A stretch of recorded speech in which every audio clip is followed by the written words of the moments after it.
Hi everyone. I'm really happy to be here today to present on young onset dementia. So we have a lot to cover in a short amount of time. So we'll be looking at, well, what is young onset dementia and how do we get a diagnosis? We'll then look at, well, what's the impact on the person who's diagnosed, but also the family member? And then we'll look at strategies to live well and important future planning. So dementia, it's an umbrella term that describes a wide range of symptoms that are caused by disorders affecting the brain. There are over 100 different types of dementia, although we tend to focus on the more common ones.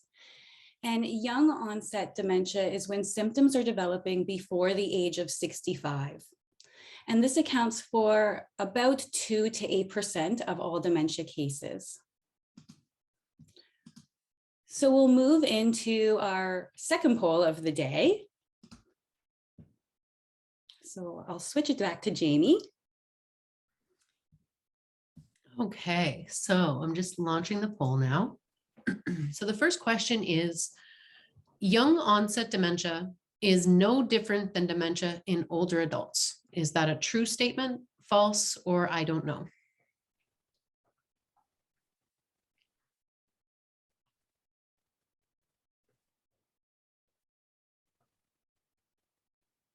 Okay, I'm just going to end the poll and share the results.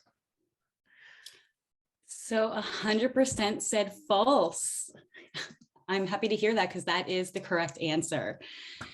So young onset dementia can be caused by similar diseases, but it's more likely to cause issues in movement, coordination, and balance. And it's more likely to be a rarer form of a dementia.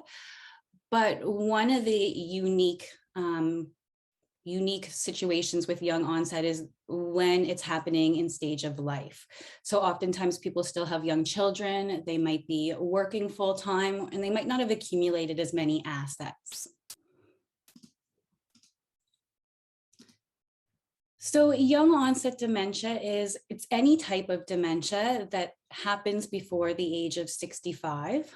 There's about 50 different types of diseases or conditions associated with young onset. And in general, younger individuals are more likely to have a rarer form, as I just previously mentioned, and a genetic form of dementia. But some of these include frontal temporal dementia or familial Alzheimer's disease, multiple sclerosis, Parkinson's disease, vascular or traumatic brain injury, just to name a few. It is actually possible that somebody could have 2 or more of these diseases happening at the same time, and this is what we refer to as mixed dementia. In PEI, 13.5% of islanders living with dementia fall under the category of young onset. And typically people are in their 40s, 50s, or early 60s, but sometimes people are younger as well, in their 20s or in their 30s. It's really important that we talk to our doctor to determine what disease is causing the symptoms, because doctors can prescribe different medicines and different therapies for different diseases. It's also important to see the doctor because some dementias or brain changes happen due to nutritional issues or alcohol use disorders. And if caught early and treated early enough, these may be reversible.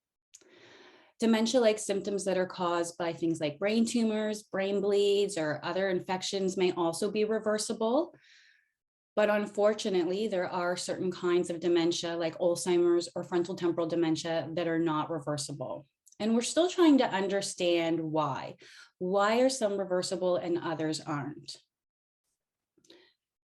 I also want to highlight that we prefer to use the term young onset versus early onset so that it's not confused with the stage or the progression of the disease.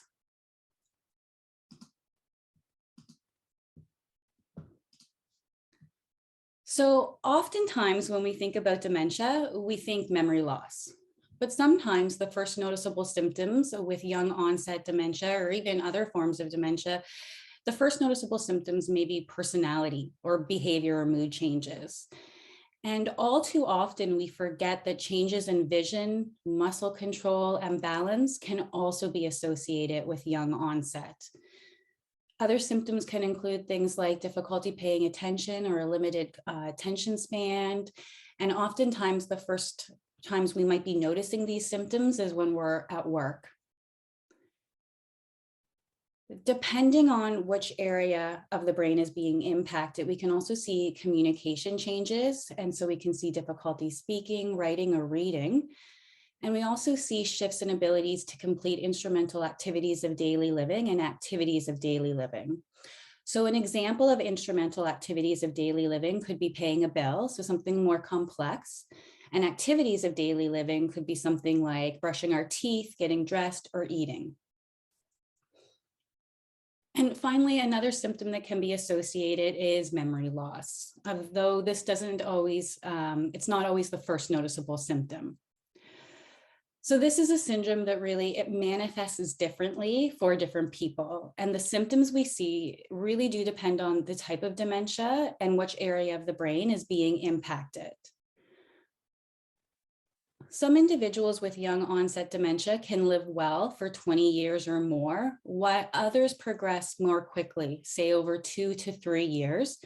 And as a result, they might need more home care or other supports put in place sooner to live well. And we're still trying to understand why some dementias progress more rapidly when others progress slower.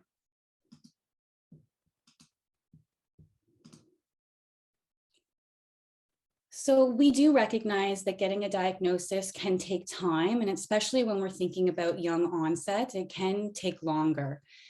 And why? Because many times people aren't recognizing symptoms. There's often misdiagnosis. So sometimes we're thinking it's depression or stress or other issues. A Dutch study actually has shown that on average, it takes 4.5 years for younger individuals to get diagnosed. And this is actually 50% longer than it takes for older adults to be diagnosed with dementia. And the issue with this is it can delay access to treatment and support. And typically during those early stages, that's when it's really beneficial to get these things in place. So what we've done is we've compiled a list of tips on how we can get an accurate diagnosis more quickly. And so we do recommend filling out the depicted symptom checklist and sharing it with your doctor. So earlier this year, the Alzheimer's Society of Canada, we created this helpful checklist, and we based it off of one that they're using in the UK. And what's great about this is it covers a full range of symptoms that somebody may be experiencing, and it includes vision changes, muscle changes, and changes in balance. It's helpful to fill this out and then take it with you to your doctor's appointment. And we do recommend that you maybe have a family member or a friend help you fill it out, because maybe they're noticing symptoms that you're not noticing. It's also helpful to keep a journal or diary of symptoms and bring that with you as well. Oftentimes, the doctors are going to want to know what changes you're experiencing, how often they're happening, and really how it's impacting your day-to-day. And it is helpful if we're specific about our experience, and then this can help them make a more accurate diagnosis. The journal doesn't have to be in paper form. We can use technology like a notes app, and then we can open that up when we're in our appointment and go over it with the doctor. It can also be helpful to bring a family member or friend with you to the medical appointment, and we do suggest this for 3 reasons. First, as I've already alluded to, they can notice symptoms that you might not be noticing. And so they're able to share that with the doctor, but they can also take notes for you while you can be really present and engaged in that appointment. And third, they're able to offer emotional support, because this process can be stressful and it can be overwhelming. It's also helpful to get familiar with some of the tests used to diagnose dementia.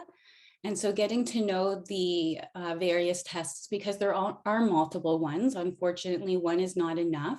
So knowing the various names and all the steps can help relieve some of the stress. So oftentimes they're using a mini mental state exam, which can be referred to as the MMSE or the mini COG, the Montreal Cognitive Assessment or the MOCA. And this is really looking at our cognitive abilities. But other things like blood work and sometimes scans will also be issued. It is helpful to know that some of these tests can also come in different languages and be more culturally appropriate. So know that those options are available to you and you can let your doctor know what works best. If the GP route doesn't work for you, know that there are other options. So sometimes with young onset, a neurologist might be the first person we're seeing versus geriatrics, or in one situation, a resident in BC who had Lewy body dementia, his first symptoms were sleep disturbances. So he actually visited a sleep clinic, and that was his first step in getting the diagnosis. Another individual in Toronto had early onset frontal temporal dementia in her family. And so she actually participated in a research study about familial Alzheimer's or familiar frontal temporal dementia. And that actually gave her access to memory testing, cognitive testing, scans, and genetic testing. Finally, advocate and know that we at the Alzheimer's Society are here to help support you. And so we can help before the diagnosis, during the diagnosis, and after the diagnosis.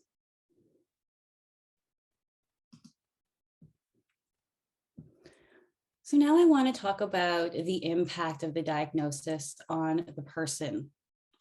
Stage of life is part of what makes young onset dementia so different. A diagnosis of young onset dementia can have a major impact on employment, on finances, children, other family relationships. And many people with young onset dementia report that what was the hardest part about accepting their diagnosis was that it was unexpected because they were so young, and that it came probably at the worst time in their lives. So for example, many people may be parenting small children, still working full time. So they're having to navigate job-related concerns that, say, somebody who was retired wouldn't have to. And they're likely to have more financial commitments like a mortgage and possibly student loans for young children, and haven't had the opportunity to accumulate as many assets. Managing symptoms can also cause a big impact. So learning to manage the changes that come with cognition, behavior, communication, while balancing life can feel all too overwhelming. There's fear about the future, and frustration, guilt, and anger, and the sense of loss. And this can be enormous. And on-plan loss of income can cause a major problem for not only the individual, but also the family. And this in turn can cause a sense of loss of purpose and can impact our self-esteem as well. Sorry to interrupt, Laura. We're still on the getting a diagnosis slide. Is that right? That is not right. My apologies. Okay. So most people affected by the illness, they also find that friendships may fade away sooner. And it can feel like no one in the family or social group understands what's happening. And as a result, they can feel excluded or feel treated differently. And again, this in turn impacts self-esteem, reduced sense of competency and purpose. Most social programs and services are also designed for older adults with dementia. And so it might not be meeting the needs of individuals who are younger. And in some situations, they actually could be ineligible to join a group because of age, and research does actually demonstrate that this is the case. The attitude of other people can cause a major stress for the person as well. It can be difficult to accept that younger people can have dementia, particularly if there aren't any other physical changes that can be seen. And there sometimes is a tendency for others to dismiss the condition as a mental illness or simply believe that they don't have it because they are under the understanding that dementia is an older person's disease.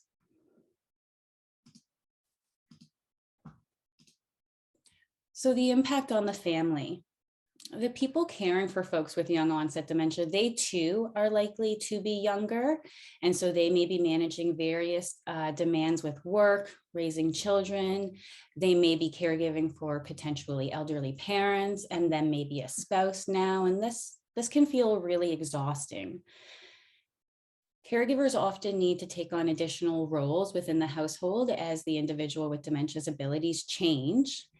And caregivers also report that they too feel socially isolated, sometimes as a result of having to manage all the roles that they now need to manage within the home.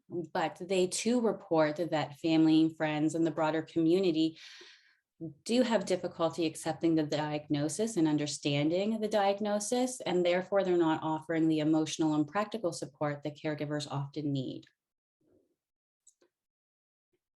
So some of these caregivers are quite young. They can be in their teens, 20s, sometimes even younger. And when you are a young caregiver, it can have a major impact on your life. Oftentimes it does mean that you're not able to participate in maybe social opportunities, whether it's with friends, sports, or clubs.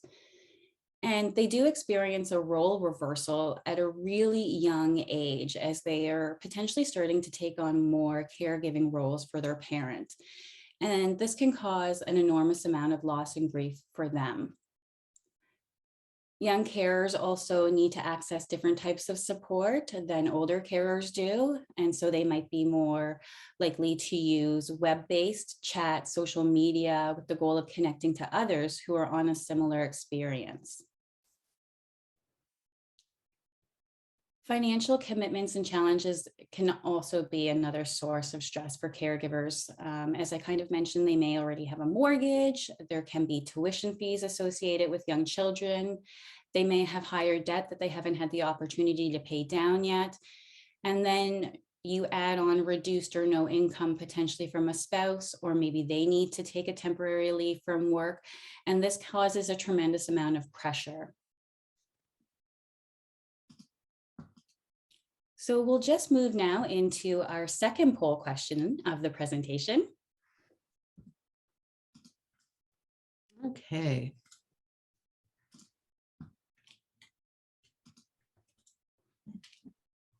All right, so this is a two-part question.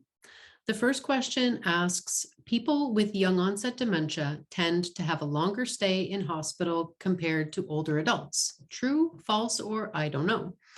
The second question asks, people with young onset dementia are rarely admitted to hospital compared to older adults. And once again, true, false, and I don't know. Almost everyone has participated. Perfect. I'm going to just end the poll now. And I'll share those results. And Laura, you can take a look and let us know how we did. So we have 50% saying true, that people with young onset dementia tend to have a longer stay in hospital compared to older adults, and 50% saying I'm not sure. And it looks like 25% is saying false, with people with young onset are rarely admitted, and 75 is I don't know.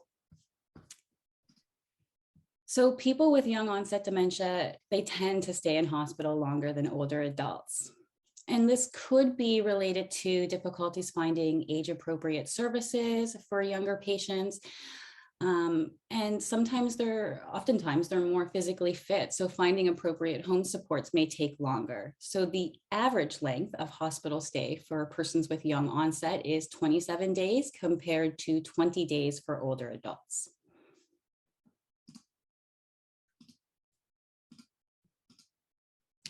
So I think that statistic really highlights the importance of implementing strategies to live well and plan ahead, all of which we'll cover in the remainder of the presentation.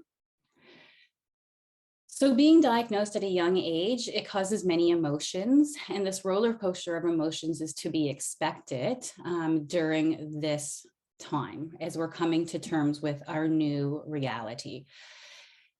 Therefore, it's really important that we take the time for our mental health and putting in the effort we need for our overall well-being. Learning how to cope with the roller coaster of emotions becomes easier as we learn new coping strategies and we connect to other people. It's important too that we take the medication that we're prescribed as prescribed. That's critical. It really helps ensure that our medication is doing what it's intended to do. It does reduce the risk of dangerous or unpleasant side effects, and it can actually simplify our medication routine.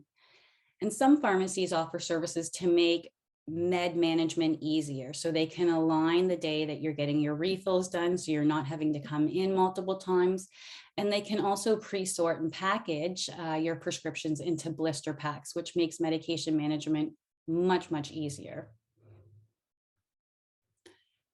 Something we've heard time and time again, and it's true here, is physical activity is very, very important. It can help us feel better, it reduces stress, and it maintains our health. It can also prevent muscle weakness and health complications that are associated with inactivity, but it also promotes a normal day-night routine and helps improve overall mood. My colleague Shelley did a presentation on physical exercise and dementia, and I encourage you to visit the chat box for the link to that recording if you're interested in viewing that. It is important too that we keep our brain active. The brain's an organ, but it functions like a muscle. If you don't use it, you'll lose it. And there is more and more proof that brain activities have a positive effect on mental abilities. And activities don't need to be difficult, they don't need to be time consuming, and we can really incorporate them into our daily routine. And what I always suggest is choose activities that you love and that will make it enjoyable and help keep you involved. Another important way of maintaining physical health is through nutrition. And while there's no special food requirements for people living with dementia, eating a well-balanced, nutritious diet is extremely important because it gives us the fuel and nutrition that our body needs to function effectively. It maintains our general health and it provides energy. But what some of the research shows is that things like the Mediterranean, DASH, and MIND diet are some of the best for brain health. And my colleague Shelley also did a presentation on brain healthy diet, and I encourage you to visit the chat box for the link to that recording.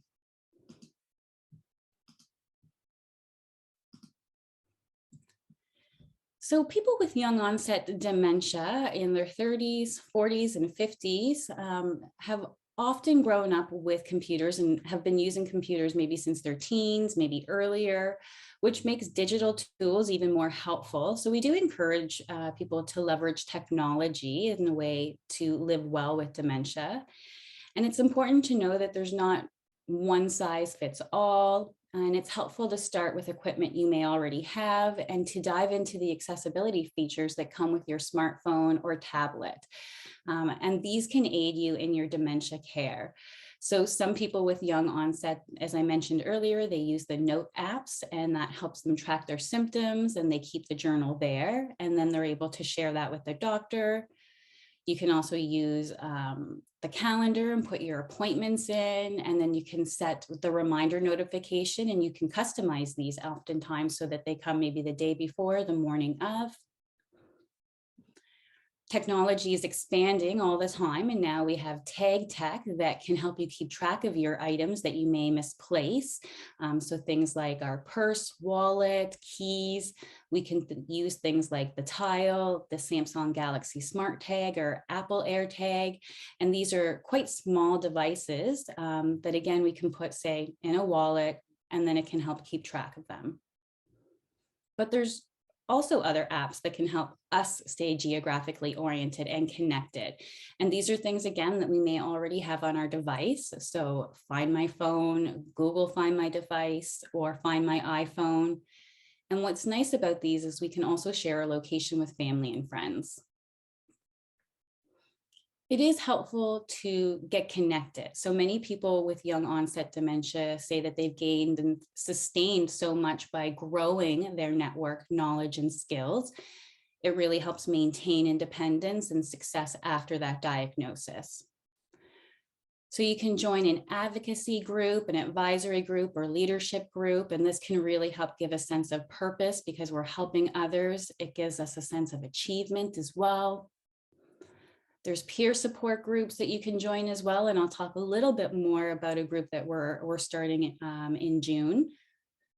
But you can also reach out to other health societies that may be related to your specific dementia diagnosis, like the Multiple Sclerosis Society, Parkinson's.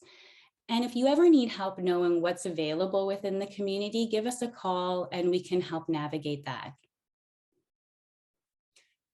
There's also so much information available on the internet now, and I always caution people to ensure that the source is valid and reliable. But there's websites like Dementia Talk, where we can go and we can read and post.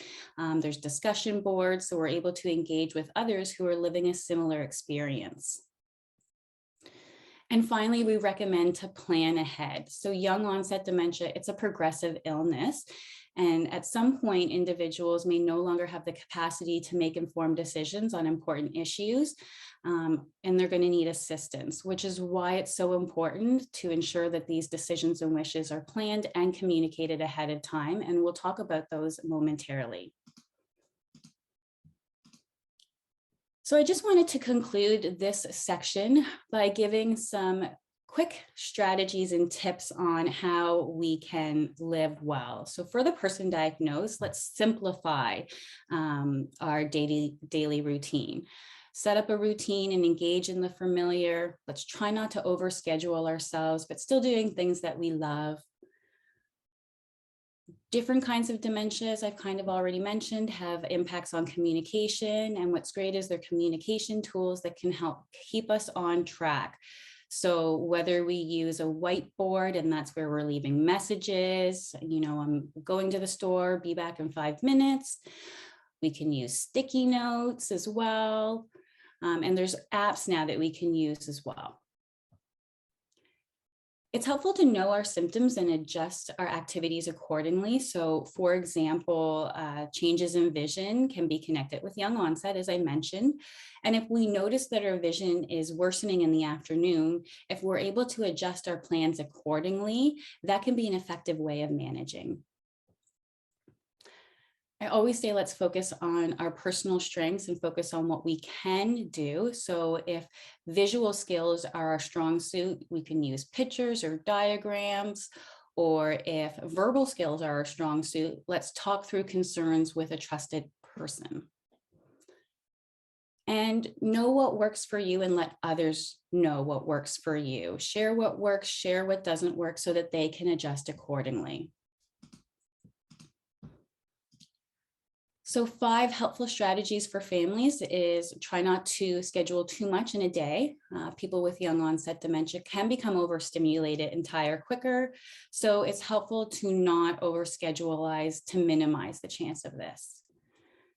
As I mentioned, communication can also be impacted. So if we talk and demonstrate, providing visual cues, that can be an effective way of increasing communication. It's helpful to try to identify symptoms and triggers. Similar to what I mentioned on the previous slide, it's helpful to understand and identify the symptoms in our family members, our clients, patients, so that we can respond effectively. We can strategize how to hopefully minimize or reduce unwanted triggers as well.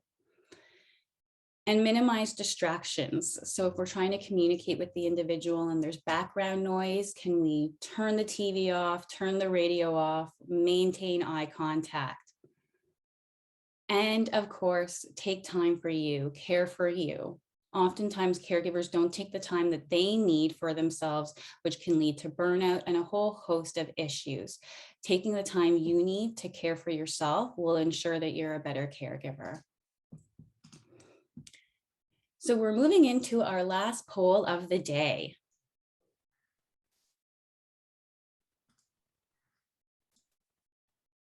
Okay, so this poll question is asking about what do you think is the percentage of Canadians who do not have a will?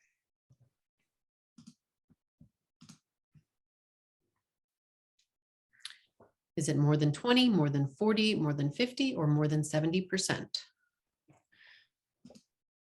Perfect. And I'll just end the poll now and share those results. So some of you said more than 40, some said more than 50, and some said more than 70. It's pretty even there. Hmm.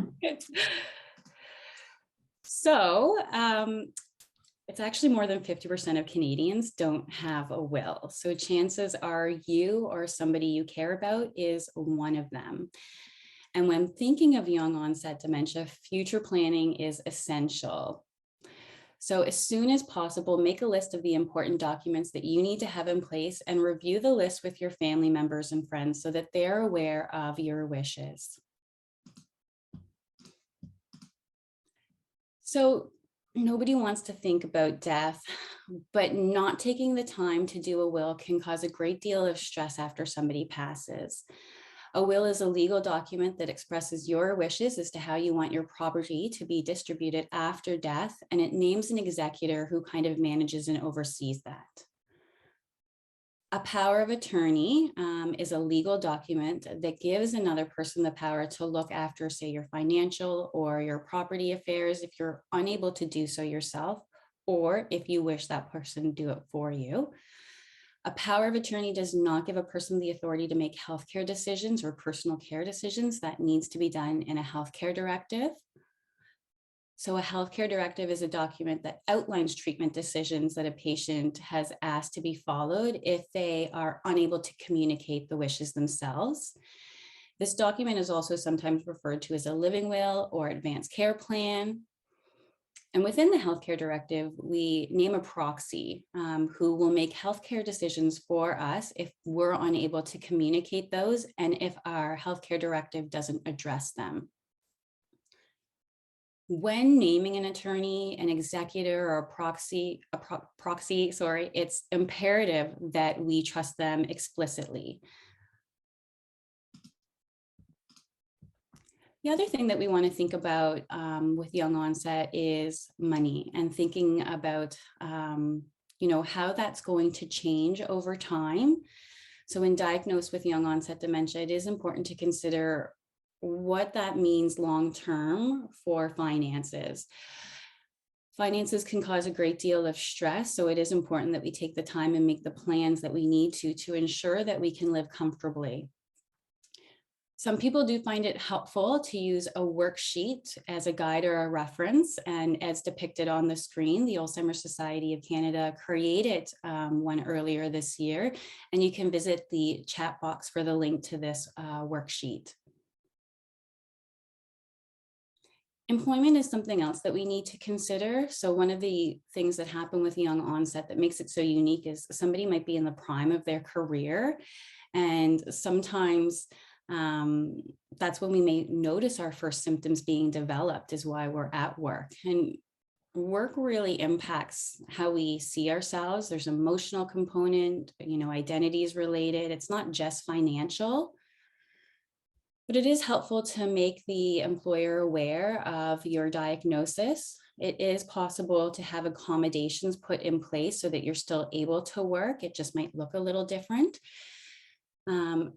The Alzheimer's Society of Alberta and Northwest Territories created a resource called Dementia in the Workplace, and they offer a robust list of work accommodations that can be put in place. And the Dementia UK also has a website that provides a lot of accommodations that can be put in place. So you can visit the chat box to the link. But just for example, some accommodations that could be put in place is maybe somebody works from home, or maybe they have a quieter place. Maybe we're adjusting the hours that somebody works, or we're allocating tasks individually rather than all at once. It is important that you're aware of your rights and be aware that Canadian law does require employers to try to accommodate your disability. That is within the Canadian Human Rights Act. It does say that employers must accommodate employees with disabilities up to a point of undue hardship, taking into account health, safety, and cost. There may be a point, though, when considering to leave work might be a good idea. Sometimes, depending on the nature of your job, accommodations might not be possible. So you can always look into short-term or long-term disability programs, or look into any opportunities for early retirement. Driving's another thing that we want to consider. Oftentimes transportation means freedom, and not having the ability to get up and go can make an individual feel like they're losing some of their independence. So if we put some measures in place earlier, it can relieve some of the strain later on. So if you drive, you can use things like a GPS tracking system, and it gives you step-by-step directions to where you're going, and try to remove any distractions. Driving already requires you to multitask. It's helpful to learn what public transit options are available, and we are expanding our public transit options here on the island. So look at the map and see what's available in your area. You can do test runs of the route as well, or you can find activities that you enjoy that are walking distance, hopefully. And then children. So as I mentioned, sometimes people are still parenting young children. So we need to be considering, who may care for my child if I'm unable to. How do I ensure my parenting wishes are communicated? Or how do I want my child to be involved in my care planning?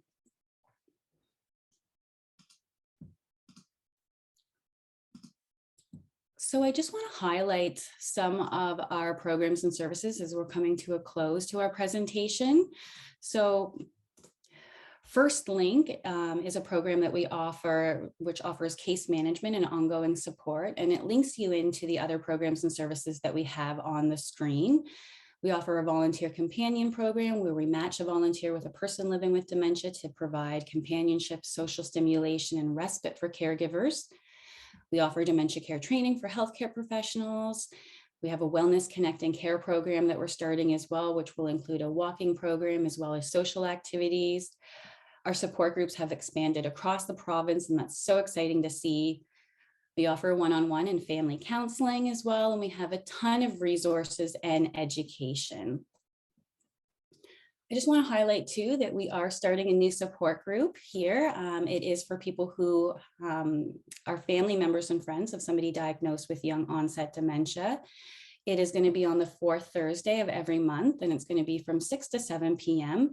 And we're going to have virtual as well as in-person options. So if you're interested in this group, please reach out to me and we can talk more about the group. I will turn it back over to Jamie as she closes out. Thank you so much, everyone. So if there are any questions, please feel free to post those into the chat pod. Just wanted to mention some other upcoming education opportunities. We will continue to do our lunchtime learning series throughout June, and then we're going to take a little break for summer and come back in September when we'll also be having other guest presenters in continuing on special topics in dementia. In June, we will be covering falls prevention and dementia, and that will be presented by Shelley King, who is a LPN.